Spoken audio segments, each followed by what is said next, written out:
بسم اللہ الرحمن الرحیم۔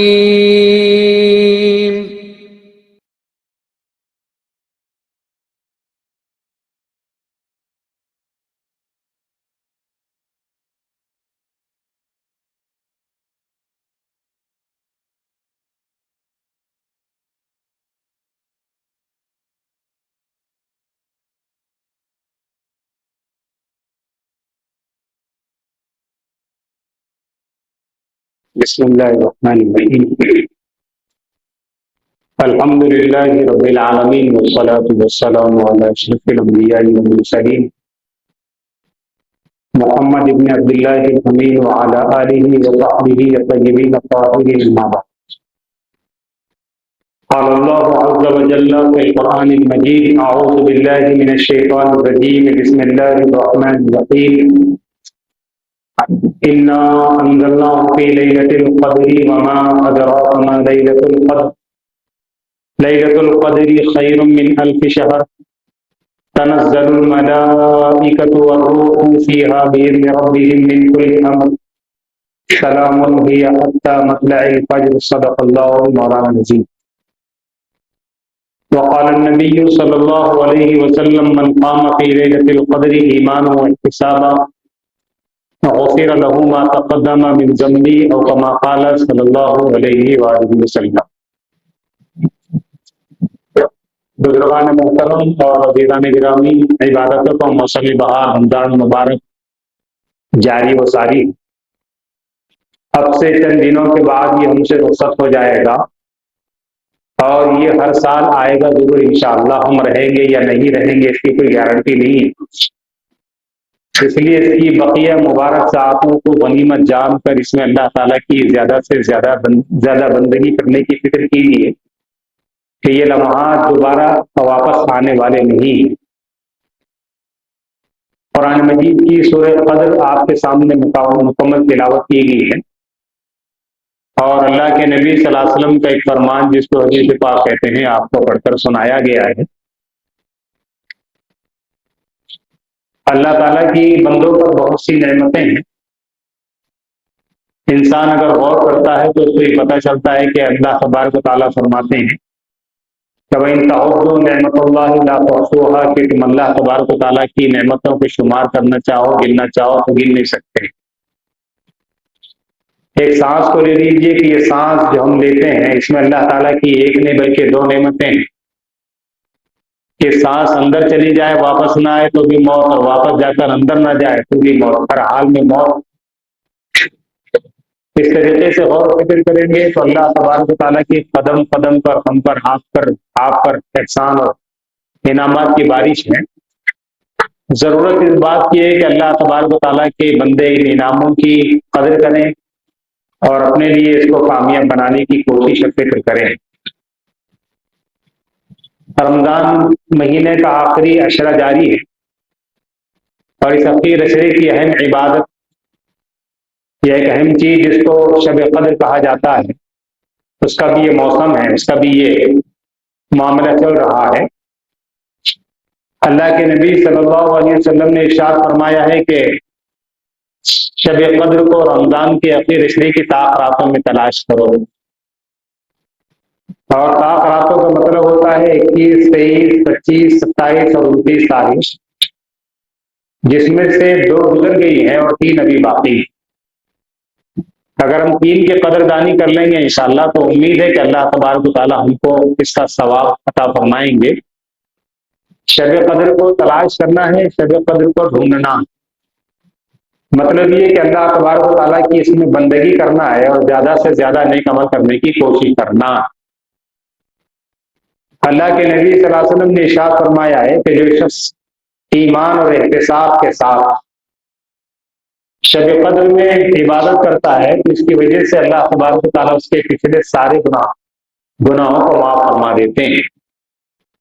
یہ عطا اور بخشش کا معاملہ رمضان کی وجہ سے بھی چل رہا ہے، اور رمضان کے آخر عشرے میں شب قدر کی وجہ سے بھی ہو رہا ہے، تو ہمیں اس کی قدردانی کرنی چاہیے، اس سے زیادہ فائدہ اٹھانا چاہیے، اور رمضان کے لمحات کو قیمتی بنانے کے لیے اس میں زیادہ سے زیادہ اللہ تعالیٰ کی بندگی کرنے کی کوشش کرنا ہے، اچھے اعمال کرنے کی فکر کرنا۔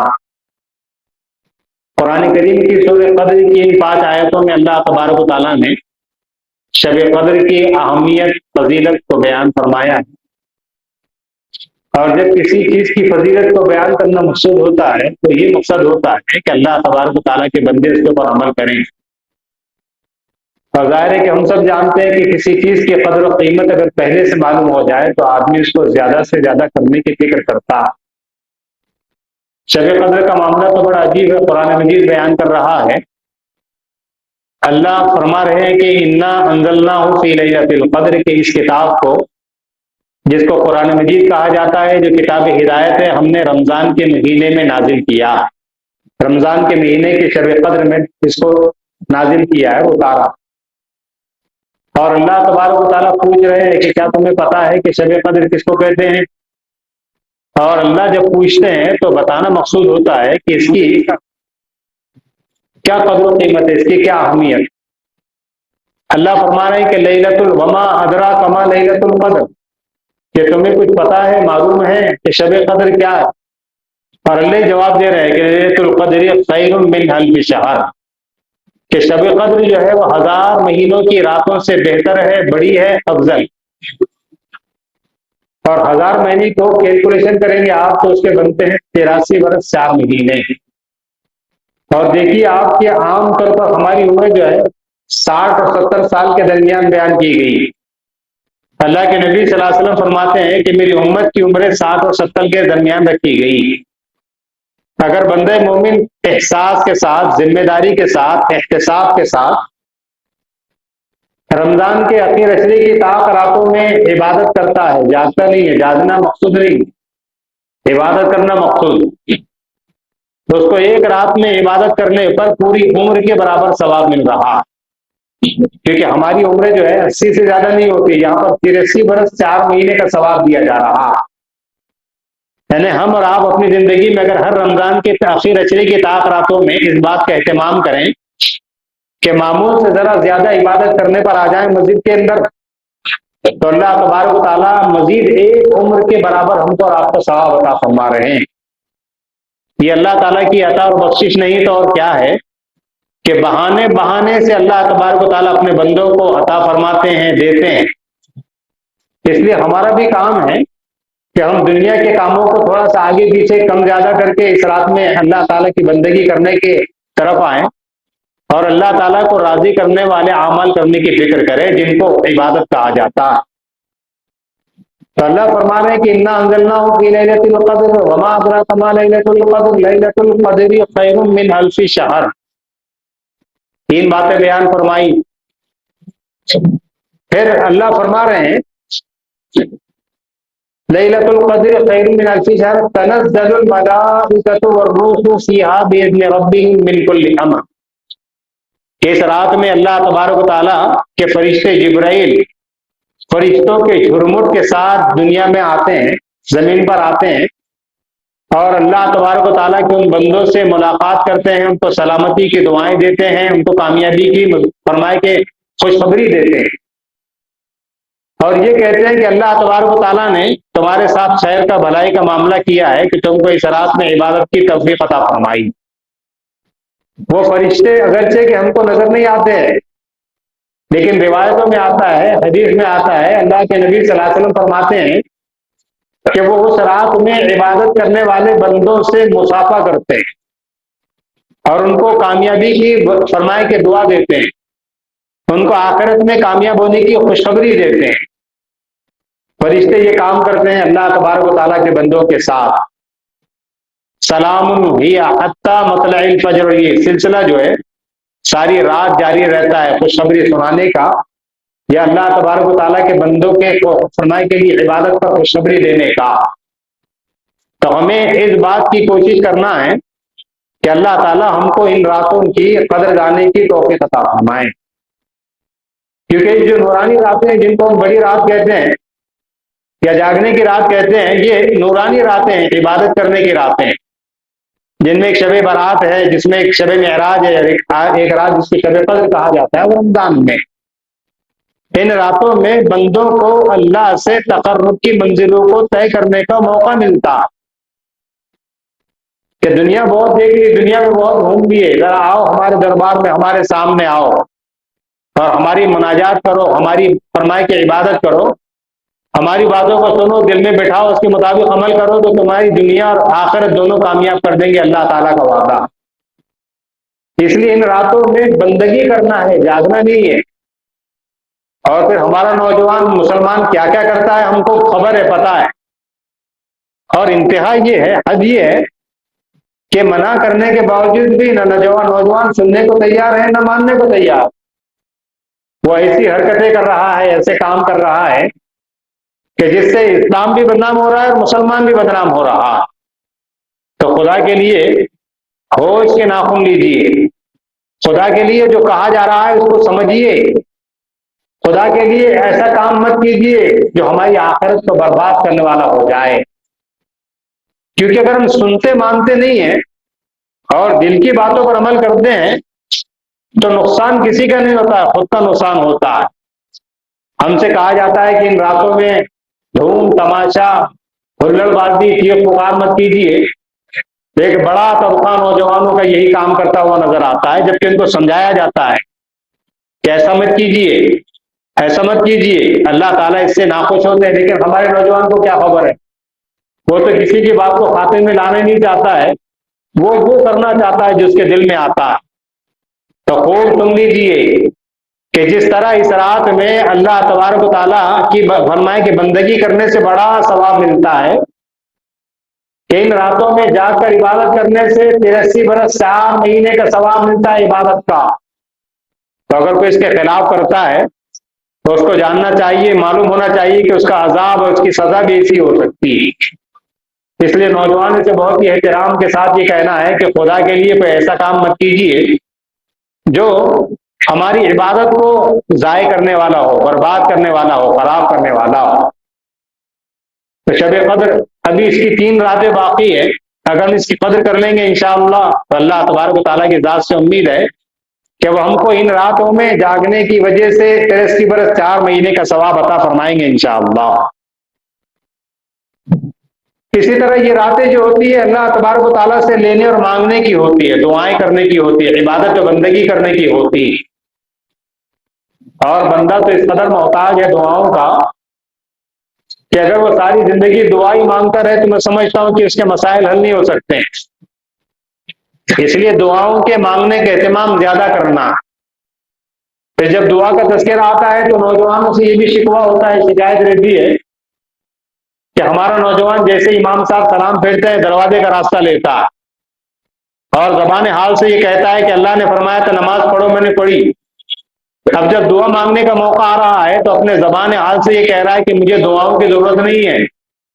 اور میں آپ سے پوچھتا ہوں کہ کیا روئے زمین پر خدا کا کوئی ایسا بندہ ہے جس کو دعاؤں کی ضرورت نہیں ہے، جو دعاؤں کا محتاج نہیں ہے؟ کوئی بندہ ایسا نہیں کہہ سکتا ہے کہ مجھے دعاؤں کی ضرورت نہیں ہے، میں دعاؤں کا محتاج نہیں ہوں۔ تو کیا نوجوان کو ہو گیا ہے کہ جب امام صاحب اجتماعی دعا کر رہے ہیں تو یہ فرمائے کہ مسجد سے نکل جا رہا؟ تو نوجوان دوستوں سے یہ کہنا ہے کہ دعاؤں کے مانگنے کا اہتمام کیجیے۔ دعائیں اللہ تعالیٰ کی طرف سے بڑا انعام ہے، دعائیں تقدیر بدل دیتی ہے، دعائیں مسائل کو بدل دیتی ہے، دعائیں بلاؤں کو ٹال دیتی ہے۔ اس لیے دعا کرنے کا مزاج بنائیے، دعا کرنے کا فرمائے کہ ماحول بنائیے۔ کسی اللہ کے بندے نے کہا ہے کہ جب امام صاحب نماز کے بعد اجتماعی دعا کرتے ہیں نا تو سب آمین آمین کہتے ہیں، تو اس پورے مجمع میں ایک خدا کا بندہ ایسا رہتا ہے جس کے بارے میں ہم کو پتہ نہیں ہوتا ہے کہ وہ کون ہوتا ہے، لیکن وہ اتنا متقی پرہیزگار ہوتا ہے، اتنا خدا سے قریب ہوتا ہے کہ جب وہ آمین کہتا ہے تو اللہ اس کی آمین کی وجہ سے سارے لوگوں کی آمین قبول کر لیتے ہیں۔ یہ اللہ تعالیٰ کا معاملہ جو ہم سے کہہ رہا ہے کہ دعاؤں کے مانگنے کا اہتمام کرو، دعاؤں کی ہم سب کو ضرورت ہے، دعائیں اللہ تبارک و تعالیٰ قبول کرتے ہیں۔ قرآن کریم کے اس رمضان کے مہینے کی اہمیت کو واضح کرنے کا جو رکوع ہے اس میں ایک آیت آئی ہے خاص طور سے، تو اذا سألک عبادی عنی فإنی قریب اجیب دعوت الداعی اذا دعانی، فَلْيَسْتَجِيبُوا لِي وَلْيُؤْمِنُوا بِي لَعَلَّهُمْ يَرْشُدُونَ کہ پیغمبر صلی اللہ علیہ وسلم میرے بندے آپ سے میرے بارے میں پوچھتے ہیں کہ میں کہاں ہوں، کیسا ہوں، تو آپ ان سے کہہ دیجیے کہ میں ان سے بہت قریب ہوں۔ جب کوئی پکارنے والا مجھے پکارتا ہے یعنی دعا کرتا ہے تو میں ان کی دعا کو سنتا ہوں، قبول کرتا ہوں۔ رمضان کے چیپٹر کے بیچ میں یہ آیت آئی ہے یہ بتانے کے لیے کہ دعائیں بہت ضروری ہے، دعائیں رمضان میں زیادہ کرنا چاہیے اور غیر رمضان میں بھی دعاؤں کے مانگنے کا اہتمام کرنا چاہیے۔ تو ان راتوں میں کیا کرنا ہے؟ دعائیں کرنا ہے، اللہ تعالیٰ سے مانگنا ہے، اللہ تعالیٰ سے زندگی خیر و بھلائی مانگنا ہے، اور بندے جتنے مانگتے ہیں، جتنا مانگتے ہیں، اللہ تبارک و تعالیٰ اس سے زیادہ عطا فرماتے ہیں۔ اس لیے اللہ تعالیٰ نے اس رات میں فرشتوں کا نزول اللہ تعالیٰ فرماتے ہیں اور وہ عبادت کرنے والوں کو، بندگی کرنے والوں سے ملاقات کرتے ہیں، مصافحہ کرتے ہیں۔ یہ کتنی بڑی بات ہے ہمارے اور آپ کے لیے کہ اللہ تعالیٰ کی بندگی کی وجہ سے فرشتوں کی جیسی مخلوق سے ہمارا اور آپ کا فرمائے کہ مصافحہ ہو رہا ہے اور ان سے ملاقات ہو رہی ہے اور ان کے سامنے ہمارا تذکرہ ہو رہا ہے۔ اس لیے اس موقع کو غنیمت جاننا اور اس میں اللہ تعالیٰ کی بندگی کو زیادہ سے زیادہ کرنا۔ پھر اس کے بعد اس رات کی 4 خصوصیات ان آیتوں میں بیان کی گئی ہے جو آپ کو پڑھ کر سنائی گئی۔ پہلی خصوصیت ہے نزول قرآن۔ رمضان قرآن کے نازل ہونے کا مہینہ ہے۔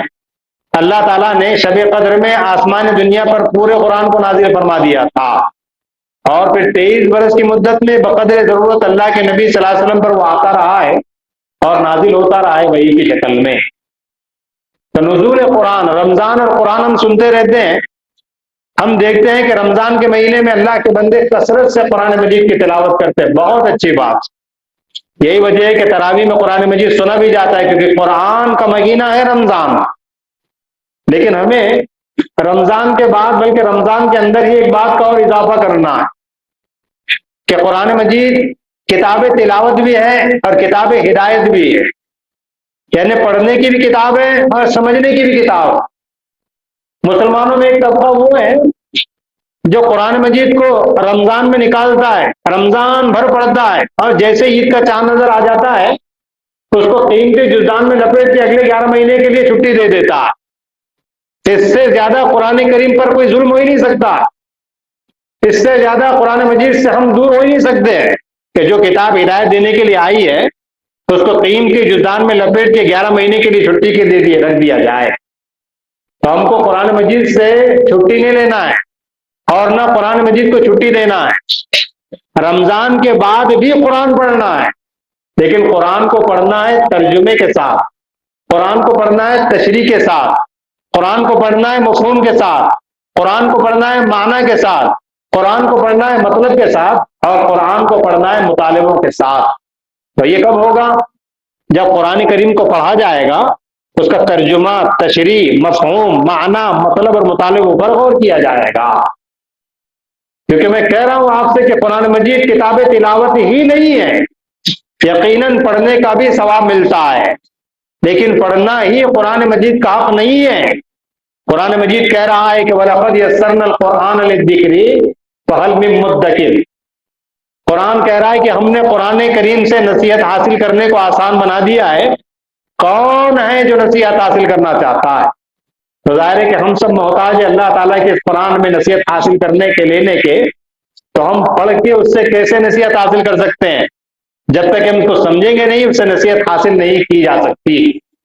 اور قرآن مجید ایک جگہ کہہ رہا ہے کیا فلا یتدبرون القرآن ام علی قلوبہم اقفالها، جس کا مطلب یہ ہے کہ لوگوں کو کیا ہو گیا ہے کہ لوگ قرآن مجید کے اوپر غور و فکر نہیں کرتے، تدبر نہیں کرتے، اس کے مفہوم اور معنی پر غور نہیں کرتے۔ کیا ان کے دلوں پر تالے پڑ گئے ہیں؟ قرآن پوچھ رہا ہے۔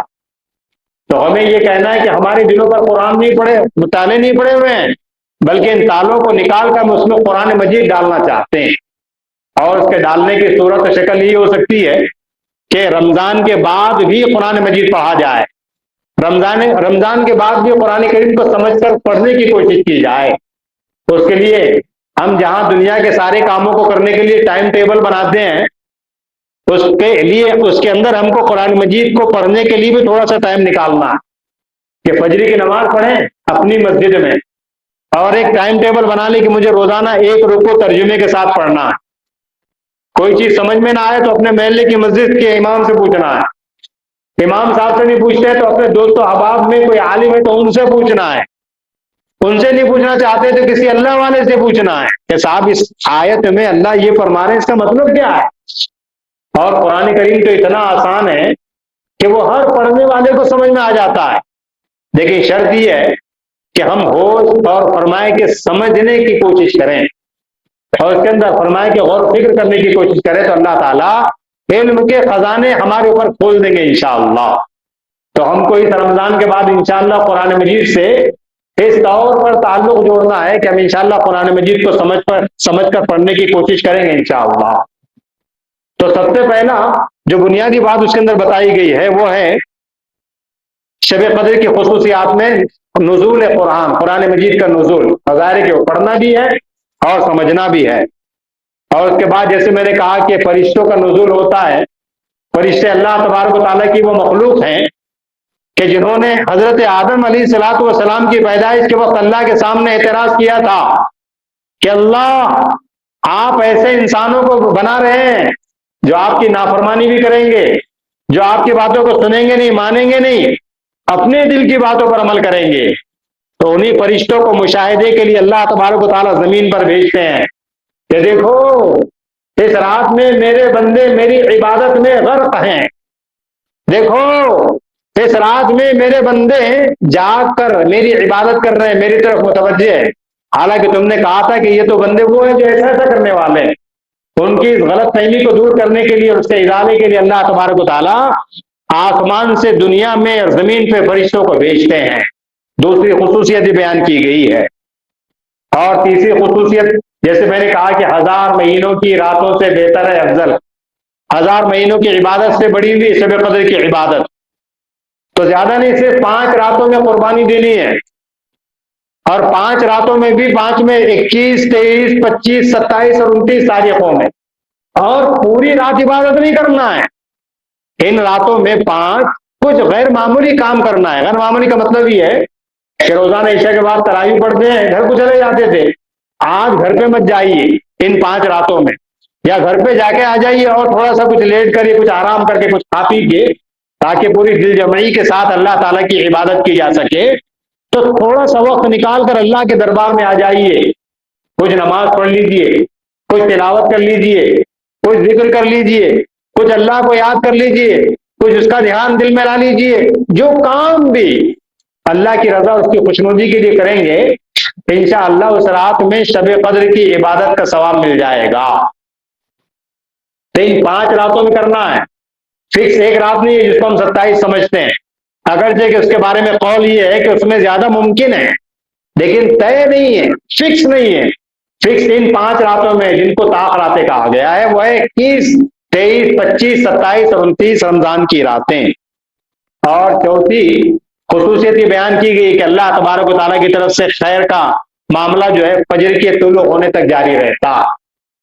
تو اگر ہم عشاء کے بعد سے فجر کے آغاز تک، سحری تک، اس کے پہلے تک اگر کوئی غیر معمولی عمل کر لیتے ہیں، معمول کے فرمائے کہ تھوڑا ہٹ کے اور زیادہ، تو اللہ تعالیٰ کی ذات سے امید ہے کہ اللہ تبارک و تعالیٰ ہمیں شب قدر کا ثواب عطا فرمائیں گے انشاءاللہ۔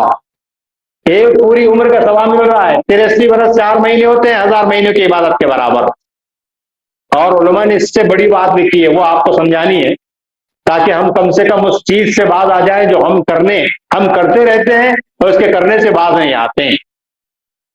خاص طور سے نوجوانوں سے یہ کہنا ہے کہ علماء نے یہ بھی لکھا ہے کہ کوئی آدمی اس رات میں، ان شب قدر کی راتوں میں جن کو 5 طاق راتیں کہا جاتا ہے، کچھ نہیں کرنا چاہتا ہے، کچھ نہیں کرتا ہے، صرف عشاء کی نماز، تراویح کی نماز، وتر کی نماز پڑھتا ہے، گھر پہ چلے جاتا ہے، اور گھر پہ جا کے اس نیت سے سو جاتا ہے کہ مجھے سحری میں اٹھنا ہے اور فجر کی نماز پڑھنا ہے، تو اس کو رات بھر سونے کے باوجود عبادت کا ثواب دیا جاتا ہے۔ کیوں؟ وہ غیر ضروری کاموں سے اپنے آپ کو بچا کے رکھتا ہے، وہ ہلڑ بازی سے، شور شرابے سے اور تماشے سے اپنے آپ کو روکے رکھتا ہے۔ اس وجہ سے اللہ تبارک و تعالیٰ سونے کے باوجود اس کو عبادت کا ثواب عطا فرماتے ہیں۔ اس لیے ہم کم سے کم یہ تو کر سکتے ہیں کہ شور شرابہ اور دھوم دھام کے بجائے اپنے گھر پہ جائیں، آرام کریں اور فجر اور عشاء کی نماز کو جماعت سے ادا کرنے کی فکر کریں۔ اب ظاہر ہے کہ اس رات میں کیا کیا کام کرنا ہے وہ بھی بتا دیا گیا ہے کہ زیادہ سے زیادہ نمازوں کا اہتمام کرنا، کیونکہ میں نہیں جانتا، آپ نہیں جانتے کہ ہم نے معمولی بہانوں کو بنا کر کتنی نمازیں چھوڑ دی۔ تو قضا نمازیں پڑھیے، اور قضا نمازیں اگر اللہ تبارک و تعالیٰ کے نزدیک مقبول ہو جائے تو بیڑا پار ہے، کیونکہ ہم سب جانتے ہیں، مانتے ہیں کہ قیامت کے روز ہم سے سب سے پہلے نماز کا سوال کیا جانے والا ہے۔ نماز اچھی نکلے گی، اللہ تعالیٰ دوسرے معاملوں سے صرف نظر فرما کر معاملہ کامیاب فرما دیں گے انشاءاللہ۔ تو نماز کی فکر کرنا ہے، اور رمضان کے بعد بھی نماز پڑھنا ہے، کیونکہ ہمارا تو معمول بن گیا ہے، میں اپنے بچپن سے یہ سنتا آ رہا ہوں اور دیکھتا آ رہا ہوں کہ جیسے ہی رمضان کا چاند نظر آتا ہے تو ہماری مسجدیں فل ہو جاتی، پھر بتدریج روزانہ کم ہونا شروع ہو جاتی، پھر 10 پہ آ جائیے آپ تو 10 پہ اتنے ہی لوگ رہتے ہیں جتنے عشاء کی نماز میں رہتے ہیں، اور پھر ایک موقع آتا ہے 27 کو، اس میں پھر مسجدیں بھر جاتی ہے، پھر عید کی نماز ہوتی ہے تو نمازیوں کو ڈھونڈنا پڑتا ہے کہ صاحب وہ تو پہلی صف میں تھے اب نظر نہیں آ رہے ہیں۔ تو انہوں نے یہ سمجھ لیا تھا کہ نماز صرف رمضان میں پڑھنا ہے، جبکہ رمضان کے علاوہ بھی نماز فرض ہے، جیسے رمضان کے روزے فرض ہیں۔ تو رمضان میں ہم کو اتنی مشق ہو جانی چاہیے، اتنی ریہرسل ہو جانی چاہیے کہ رمضان کے چلے جانے کے بعد بھی ہم رمضان کے بعد نماز پڑھنے والے بنے۔ تو ظاہر ہے کہ یہ اسی وقت ممکن ہوگا کہ ہم رمضان کے بعد بھی نماز ادا کرنے کی فکر کریں۔ تو انشاءاللہ ہمیں اس رمضان میں خدا کے دربار میں بیٹھ کر یہ عہد کرنا ہے کہ رمضان کے بعد بھی انشاءاللہ مرتے دم تک نمازوں کا اہتمام کریں گے انشاءاللہ، اور یقین جانیے کہ اگر یہ نماز ہی پوری ہو جائے، صحیح ہو جائے، تو اللہ کے نزدیک بیڑا پارا ہو جائے گا۔ اس لیے رمضان کے بعد بھی نمازوں کا اہتمام کرنا ہے۔ تو میں کہہ رہا تھا کہ رات میں کرنا کیا ہے، نمازوں کا اہتمام کرنا ہے، قرآن مجید کی تلاوت کرنا، اور تلاوت کا لفظ سمجھ لیجیے آپ کہ جب بھی آپ کو تلاوت کرنا ہے قرآن مجید میں غور و فکر کرنا، اس لیے آپ معمول بنا لیجیے کہ قرآن کو بس سمجھ کے پڑھنا ہے، ترجمے سے پڑھنا ہے۔ ایک ترجمے کا قرآن لے لیجیے جس زبان کو آپ جانتے ہیں۔ اللہ کے بندوں نے اتنی محنت کی ہے کہ دنیا کی ہر زبان میں اس کا ترجمہ کر کے رکھ دیا، تو وہ شو کے لیے نہیں ہے، لائبریری کی زینت کے لیے نہیں ہے، بلکہ میرے اور آپ کے فائدے کے لیے ہے۔ ہم قیامت کے روز اللہ کے سامنے یہ نہیں کہہ سکتے کہ اللہ میں فلاں زبان نہیں جانتا تھا اس لیے میں قرآن مجید کو سمجھ کر نہیں آیا ہوں، ہمارا یہ اعتراض قابل قبول نہیں ہوگا، کیونکہ اللہ کے بندوں نے ساری زبانوں میں ترجمہ کر کے رکھ دیا ہے، تو ہمیں اس سے فائدہ اٹھانے کی ضرورت ہے۔ تو نماز پڑھنا ہے، تلاوت کرنا ہے، ذکر فکر کرنا ہے، اور خدا کے لیے کوئی تماشے کے کام نہیں کرنا، کیونکہ یہ کام کرنے سے عبادت ضائع ہو جاتی ہے، برباد ہو جاتی ہے۔ اس بات کا نوجوانوں کو خاص طور سے اہتمام کرنا۔ اللہ کے نبی صلی اللہ علیہ وسلم کا اس سلسلے میں معمول تھا کہ آپ پورے رمضان میں خاص طور سے اور اس سے بھی زیادہ رمضان کے اخیر اشرے میں عبادت میں مجاہدہ فرماتے۔ حدیث میں الفاظ آئے ہیں کہ آپ کمر بند لیتے تھے، یعنی بہت زیادہ عبادت کرتے۔ اللہ کے نبی صلی اللہ علیہ وسلم کا حال یہ ہے کہ آپ افضل البشر ہیں، انسانوں کے سردار ہیں، آپ کو عبادتوں کی ضرورت نہیں ہے، لیکن آپ فرما رہے ہیں اللہ تعالیٰ کو راضی کرنے کے لیے، اللہ تعالیٰ سے قریب ہونے کے لیے۔ تو ہم کیا ہیں؟ ہم تو اللہ کے نبی صلی اللہ علیہ وسلم کی جوتی کے ذرے کے برابر بھی نہیں ہیں۔ تو ہمیں تو کیا سے کیا کرنا چاہیے اور ہم کیا کرتے ہیں، ہمیں اس پر غور کرنا، اور غور کر کے کچھ کرنا ہے، کچھ تبدیلی لانا ہے، کچھ اپنے آپ کو تبدیل کرنا ہے، اللہ تبارک و تعالیٰ کے سامنے ڈالنا ہے۔ یہ اسی وقت ممکن ہوگا جب ہم اپنے رب سے تعلق کو جوڑنے اور مضبوط کرنے کی کوشش کریں گے انشاءاللہ۔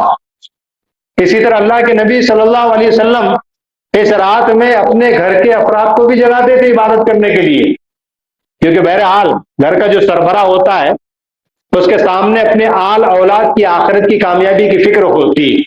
یہ نبیوں کی سنت ہے، یہ پیغمبروں کا طریقہ ہے، یہ رسولوں کی عادتوں میں سے ایک عادت ہے کہ وہ اپنی اولاد کو آخرت کی کامیابی کی فکر دلاتے رہیں۔ نبیوں کے بارے میں آتا ہے کہ وہ مرنے سے پہلے اپنی آل اولاد کو جمع کرتے تھے اور ان سے پوچھتے کہ تم ہمارے بعد کن کی عبادت کرو گے؟ ان سے عہد لیتے تھے کہ ہم اللہ کے علاوہ کسی اور کی عبادت نہیں کریں گے۔ تبھی وہ اس دنیا سے جاتے تھے۔ اللہ ہمیں معاف فرمائے۔ ہمارا حال تو یہ ہے کہ ہمارا گھر کا سربراہ، ہمارا والد، ہمارا گھر کا بڑا دنیا سے اس حال میں جا رہا ہے کہ اس کے دل میں یہ فکر ہے کہ کاش میرے بچے کی ایک سے دوسری دکان ہو جاتی تو کتنا اچھا ہوتا۔ ہمارے زمانے کے والد کے دل میں یہ ارمان ہے مرنے تک کہ کاش میرے بچے کا ایک سے دو گھر ہو جاتے تو کتنا اچھا ہوتا۔ یہ ہمارا حال ہے، اور ہمارے نبیوں، پیغمبروں اور رسولوں کا حال یہ تھا۔ ظاہر ہے کہ اللہ کے نبی صلی اللہ علیہ وسلم اپنے گھر والوں کو بھی اس رات میں عبادت کرنے کے لیے جگاتے تھے، اور فرمایا کہ اس رات میں اللہ تبارک و تعالیٰ کی بندگی کرنے کی طرف توجہ دلاتے تھے۔ اللہ کے نبی صلی اللہ علیہ وسلم فرمایا کہ جو شخص شب قدر کی فضیلت سے محروم رہ گیا وہ سارے خیر سے محروم رہ گیا۔ حدیث کے الفاظ پر غور کیجئے کہ اللہ کے نبی صلی اللہ علیہ وسلم فرماتے ہیں کہ جو شخص شب قدر کی فضیلت سے محروم ہو گیا وہ سارے خیر سے محروم ہو گیا، اب اس کو کوئی خیر نہیں مل سکتی ہے۔ تو ہمارے اور آپ کے لیے پیغمبر صلی اللہ علیہ وسلم کا یہ فرمان ہے، آپ کی طرف سے یہ آواز لگائی جا رہی ہے کہ رمضان کے مہینے کی اخیر عشرے کی راتیں چل رہی ہے، آؤ اپنے رب سے تعلق کو جوڑو، آؤ اپنے رب سے تعلق کو مضبوط کرو، آؤ رمضان کے اخیر عشرے کی راتوں میں شب قدر کو تلاش کرو۔ اللہ تبارک و تعالیٰ نے ہم سے اور آپ سے یہ فرمایا ہے۔ اس کے بعد ایک روایت میں یہ آتا ہے کہ اللہ کے نبی صلی اللہ علیہ وسلم اعتکاف میں تشریف فرما تھے، اور اعتکاف تو ظاہر ہے کہ اس عمل کو کہا جاتا ہے کہ بندہ زبان حال سے یہ کہتا ہے کہ اللہ میں نے دنیا کے جھمیلے کو چھوڑا ہے، میں نے اپنے بیوی بچوں کو چھوڑا ہے، اور اپنے آپ کو آپ کے گھر کے کونے میں لا کر ڈال دیا ہے، اب جب تک آپ مجھ سے راضی نہیں ہوں گے میں یہاں سے ہلنے والا نہیں ہوں۔ اس کو اعتکاف کہا جاتا ہے۔ اعتکاف کرنے والے بندے کر رہے ہیں اور اللہ سے تقرب کی منزلوں کو طے کر رہے ہیں، بڑے خوش نصیب ہے وہ لوگ۔ اللہ کے نبی صلی اللہ علیہ وسلم ایک مرتبہ شب قدر کی تلاش کے سلسلے میں شب قدر کی تاریخ بتانے کے لیے اعتکاف سے باہر آ رہے کہ امت کو بتایا جائے کہ اللہ تعالیٰ نے وہ رات کون سی ہے بتائیے مجھے۔ لیکن آپ جب اعتکاف کے اس حجرے سے باہر نکلے تو آپ نے دیکھا کہ کچھ لوگ لڑائی جھگڑا کر رہے ہیں۔ آپ اس کو چکانے کے لیے، حل کرنے کے لیے، مصالحت کرنے کے لیے تشریف لے گئے، تو اس اسنا میں یہ تاریخ آپ کے دل سے نکال دی گئی، آپ کو بھلا دیا گیا۔ تو غور کرنے کا مقام ہے کہ ہمارے جھگڑا کرنے کی نحوست کی وجہ سے اللہ کے نبی صلی اللہ علیہ وسلم کے دل سے وہ تاریخ نکال دی گئی۔ تو جھگڑا بہت بری چیز، جھگڑا بہت خراب چیز ہے۔ جھگڑے کرنے والے کبھی بھی کامیاب نہیں ہوتے ہیں، جھگڑے کرنے والے کبھی بھی فائدے میں نہیں ہوتے ہیں۔ مصالحت کرنے والے دنیا کے اندر بھی کامیاب ہوتے ہیں اور آخرت میں بھی کامیاب ہوتے ہیں۔ اس سلسلے میں دو باتیں آپ کو سناتا ہوں کہ اللہ کے نبی صلی اللہ علیہ وسلم نے صحابہ کرام سے یہ پوچھا کہ بتاؤ تمہارے نزدیک طاقتور کون ہے؟ تو صحابہ نے کہا کہ وہ جو بدلہ لینے کی طاقت رکھتا۔ آپ نے فرمایا کہ میرے نزدیک طاقتور وہ ہے جو بدلہ لینے کی صلاحیت کے باوجود معاف کر دیتا۔ کس قدر بڑی بات بیان فرمائی آپ نے کہ ہم کو ٹینشن فری لائف دے دیے، اور یہ فرمایا ہے کہ اگر تم نے صبر کیا، قرآن کہتا ہے کہ وَلَمَنْ غَفَرَ وَصَبَرَ فَإِنَّ ذَلِكَ مِنْ عَزْمِ الْأُمُورِ، کہ جو صبر کرتے ہیں، معاف کرتے ہیں، درگزر کرتے ہیں، یہ بہت بڑے کاموں میں سے ایک کام ہے جو اللہ تعالیٰ نے ہم کو کرنے کا موقع دیا ہے۔ تو ہمیں اپنے آپے سے باہر نہیں ہونا ہے۔ ہمارا حال تو یہ اللہ میں معاف فرمائے کہ جب تک بدلہ نہیں لے لیتے ہمیں سکون نہیں ملتا ہے، ہمیں نیند نہیں آتی ہے، ہمیں کھانا نہیں کھایا جاتا ہے، ہمیں چین نہیں آتا ہے۔ ہمارا حال یہ ہے، جبکہ ہمارے نبی یہ فرما رہے ہیں کہ تم کو یہ معلوم ہونا چاہیے کہ میرے نزدیک طاقتور وہ ہے جو بدلہ لینے کی صلاحیت کے باوجود معاف کر دیتا ہے۔ اور اس سے بھی بڑی بات بیان فرمائی آپ نے، قربان جائیے محمد الرسول اللہ صلی اللہ علیہ وسلم پر۔ آپ فرماتے ہیں کہ جنت کے بیچوں بیچ گھر بنانے کا وعدہ لیتا ہوں، جنت کے بیچوں بیچ گھر بنانے کا وعدہ لیتا ہوں میں اس شخص سے جو دنیا میں حق پر رہنے کے باوجود جھگڑا نہیں کرتا ہے۔ کس قدر بڑی بات بیان فرمائی۔ تو ہمیں اس بات کو پلو سے باندھ لینا ہے، اس بات کو ذہن میں بٹھا لینا ہے کہ خدا نہ خواستہ ہماری زندگی میں اگر کوئی جھگڑا کرنے کا موقع آ جائے تو خاموش ہو جانا، اور اللہ کے نبی صلی اللہ علیہ وسلم کو وہ فرمان یاد کر لینا کہ اگر میں جنت میں گھر حاصل کرنا چاہتا ہوں تو میرے لیے خیر اسی میں کہ میں خاموش رہوں، برداشت کروں، وہاں سے ہٹ جاؤں؟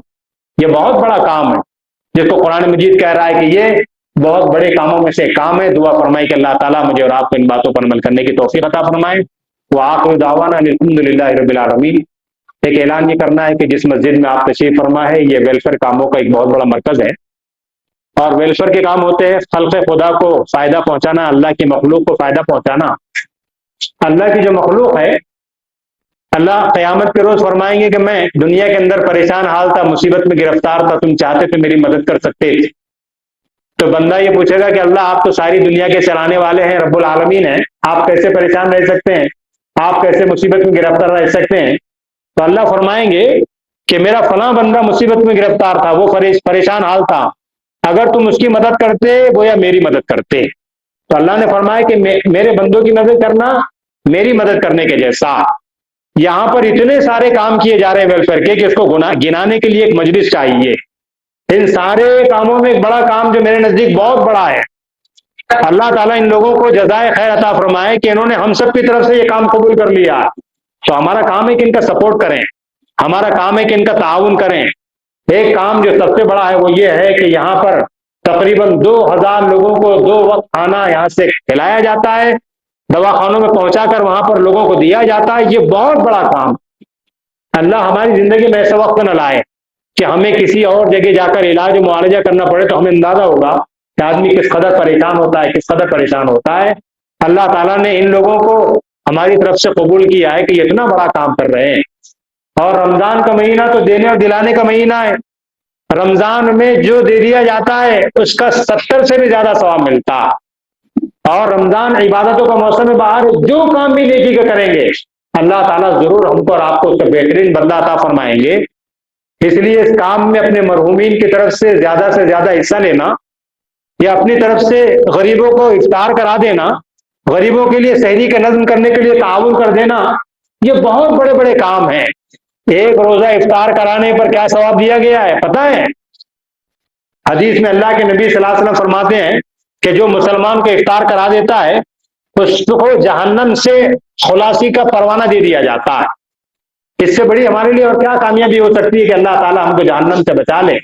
تو یہ رمضان کا مہینہ ہم سے اور آپ سے کہہ رہا ہے کہ اللہ کے ان بندوں کے افطار و سحر کا انتظام کیجئے جو بیچارے سفر کے لیے آتے ہیں، پریشان رہتے ہیں، ادھر ادھر بھاگ دوڑ کرتے ہیں۔ ہم نے تعاون کیا تو ان کے برابر ہم کو ثواب ملنے والا ہے، یہ بات بھی یاد رکھیے۔ اور جہاں تک انفاق کا معاملہ ہے، خرچ کرنے کا معاملہ ہے، تو ہمیں پہلی مرتبہ یہ بات ذہن میں رکھنا چاہیے کہ جو مال ہمارا ہے وہ ہمارا نہیں ہے، اللہ کا مال۔ اللہ نے ہمیں دے کر آزمایا ہے، تو بڑے خوش نصیب خدا کے بندے جو اللہ ہی کے مال کو اللہ کے راستے میں لگا کر نیکی حاصل کرتے ہیں۔ تو ہمارا کام ہے کہ ہم ٹرسٹی ہونے کی وجہ سے اس کام میں زیادہ سے زیادہ حصہ لیں۔ اور اللہ نے مثال دی ہے قرآن مجید میں کہ جو اللہ کے نام پر اللہ کے کام کے لیے اللہ کے مال کو دیتا ہے، اس کی مثال ایسی ہے جیسے زمین میں ایک دانہ بویا گیا، اس سے ایک پودا نکلا، وہ جھاڑ بنا، اس کو بالیں آئی، ہر بالی میں 100 دانے۔ اللہ فرماتے ہیں کہ اللہ جس کو چاہتے ہیں اس سے بھی زیادہ عطا فرماتے ہیں، اللہ کے خزانوں میں کمی کہاں ہے۔ اور ہمیں یہ بات بھی یاد رکھنا چاہیے کہ جو ہم دے دیتے ہیں، بانٹ دیتے ہیں، تقسیم کر دیتے ہیں، وہی ہمارے کام آنے والا ہے۔ اللہ کے نبی صلی اللہ علیہ وسلم نے حضرت عائشہ صدیقہ رضی اللہ عنہا سے ایک مرتبہ بکری کے گوشت کی کھانے کی خواہش کا اظہار فرمایا۔ آپ کی خواہش پر بکری کا بچہ ذبح کر دیا گیا اور اس کا اکثر گوشت بانٹ دیا گیا، تقسیم کر دیا گیا، دے دیا گیا۔ شام میں اللہ کے نبی صلی اللہ علیہ وسلم تشریف لائے تو آپ نے پوچھا کہ ہم نے وہ بکری کے گوشت کا کہا تھا، کیا ہوا؟ حضرت عائشہ فرماتی ہیں رضی اللہ عنہا کہ پیغمبر صلی اللہ علیہ وسلم ہم نے ایک بکری کا بچہ ذبح کر کے اس کا سارا گوشت بانٹ دیا ہے، تقسیم کر دیا، دے دیا ہے، اپنے لیے ذرا سا رکھا ہے۔